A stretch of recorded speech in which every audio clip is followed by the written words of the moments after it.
concrete hill. It's supposed to stop landslides, but in fact there was some investigations and they found out that most of them were made too thin. Basically the construction companies lied just to get the money, and they're made too thin and they wouldn't stop anything. But of course there's thousands of them all over the country and they can't afford to replace them now, so when they collapse, they collapse.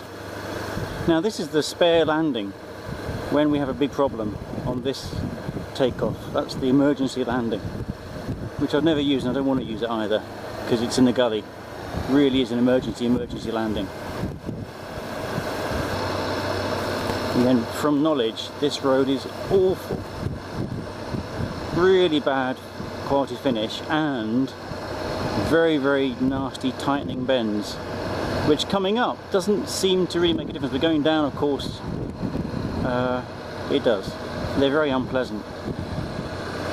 So take this nice and gently. I'm only in second. Oh, that is something I've noticed. After getting back onto bikers again, after a break, I really am riding a lot more smoothly than I used to. It's not in the back of my head that I'll have an accident. It's simply, I don't know, the benefit of having crashes when I was young and stupid, and knowing that every single one of them could have been avoided. For example, I was riding along at something like 10 miles per hour in the wet, looking for an address, and there was a huge truck in front of me which then decided to turn left, and a woman who was waiting to turn right decided that, well, if the truck was turning left then she could just turn, and she turned right in front of me and I went straight in the side. Luckily I was going so slowly that I simply stepped off the bike and said to her, "Oi, go and park your car there, I want your details." But after that I did a little bit of advanced riding, and they all said, look, you have to ride as if every single car that you can see or that you can't see at a junction, they're all going to try and kill you or hit you, knock you off your bike. And in fact I think that was probably one of my last silly accidents. I should have spotted well, I did. I saw the car. That's the annoying thing. I saw the car. And yet I assumed that she would wait for the truck to be clear and to have a clear view. But people don't, especially if they're in a hurry. If you've ridden a bike, if you ride a bike, you can completely think to yourself, there could be a bike coming around the corner here. But if you've never ridden a bike, if you don't like bikes, if you don't think people should have bikes, if you don't ever have ridden a bicycle or a bike or any kind of bike, you simply do not, it doesn't come into your brain because you don't have the experience. Back over the really crappy bit. Ooh, oh, God, blimey, that hit my nuts. It's so much easier now with a comparatively large amount of experience to think to myself, I don't really need to rush to nowhere.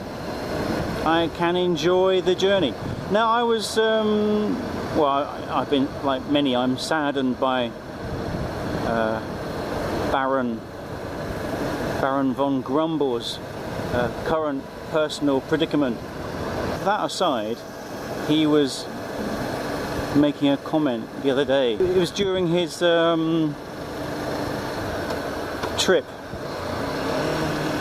down to the racetrack in Spain through France, and he was saying how he's always in a hurry when he stops at a hotel to get on with the journey and to get to the next place. Now, that's his, compared to me, that's his youth speaking. Because the journey, in fact, is one of the best bits. You want it to be, I think, this is my opinion, you want it to be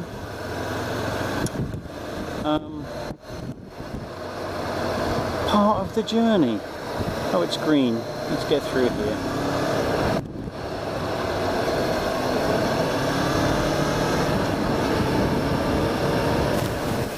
Sea of Japan. Oh, my finger just got wet. That must have been an insect. Look at that. Oh, lovely. Such a lovely view. How's the water looking? Kind of greeny. Greeny blue. Bluey green. Lovely.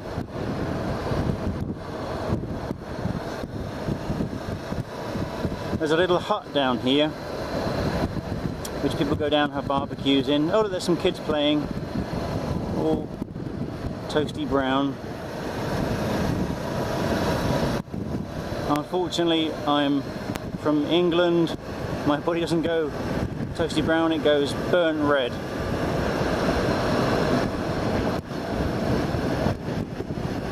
Oh, there's a whale. You know, I never spotted that before. You do see a lot more on the bike. I wonder why that is.